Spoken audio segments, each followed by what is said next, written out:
Chers compatriotes, chers enfants du Bénin plus que jamais debout, avec cette effroyable mort que sème la Covid-19 dans le champ de l'humanité, ce sont tous nos espoirs de vie qui s'avortent. Plus les jours passent et de plus en plus l'on trépasse. Jamais de ma cinquantaine de vie, je n'ai perdu en chemin 3 amis au cours d'une seule et même année. Pourtant, l'autre semaine, rien que l'espace de l'autre semaine, j'en ai perdu 4. Tous emportés par le nuisible et invisible virus. Atejo est parti. Suzanne est partie. Louis et Dodi, de votre vie, la Covid vous a vidé. Et ici, de loin, les yeux hagards, j'ai vu des formes fantomatiques s'emparer de vos dépouilles et les déposer sous des numéros dans des trous, et non des tombes. Anonymes ensevelis, qui dans votre trou mortuaire n'avaient même pas reçu le rite hommage de nous qui avons partagé vos vies. Il n'y a même pas eu pour vous la poignée de terre que de la main gauche nous jetons sur nos disparus. Aucun des départs sifflés par la Covid-19 sur les quais de notre vie ne mérite une si discrète et triste sortie de scène. Qu'est-ce qui nous en impose, ce sinistre virus?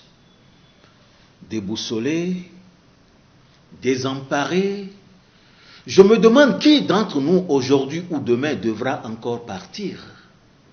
Serai-je encore demain avec vous et vous toujours avec moi? Qui d'entre nous sera le dernier à mettre sous terre l'ultime emporté par la Covid? Telle que fonctionne la tueuse, tant qu'il restera 2 hommes sur terre, l'un pour l'autre sera toujours et désormais un létal danger. C'est de toute humanité, de toute fraternité, de toute solidarité que nous dépouille déjà la merdeuse Covid.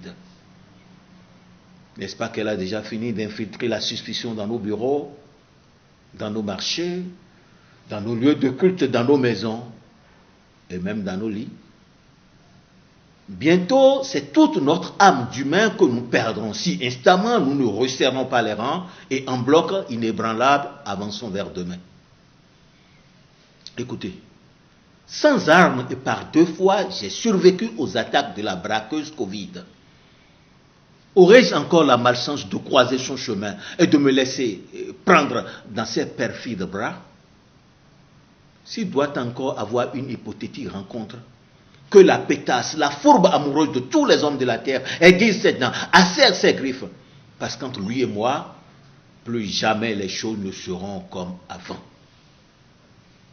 Mon corps, ce trophée qu'il vise et convoite tant, est désormais miné. Felon Covid, je suis vacciné. Dis-moi, toi mon ami, toi mon ennemi, qu'attendez-vous pour vous faire vacciner? Ah non, vaccinons-nous. Au jour d'aujourd'hui, pour espérer atteindre les plages de demain, nous n'avons à nous accrocher qu'à cette bouée de sauvetage. Toi mon ami, toi mon ennemi, pourquoi ne nous vaccinerions-nous pas? Vaccinons-nous. Vaccinons-nous ne serait-ce que pour rester vivants et prolonger la vie à notre amitié ou à notre inimitié. Vaccinons-nous. Vaccinons-nous pour notre survie aussi bien individuelle que collective. Dans cette hécatombe triomphante, je n'ai que le vaccin à te proposer pour que tu ne tombes. Et toi? Que me proposes-tu? Bon, alors, vaccinons-nous.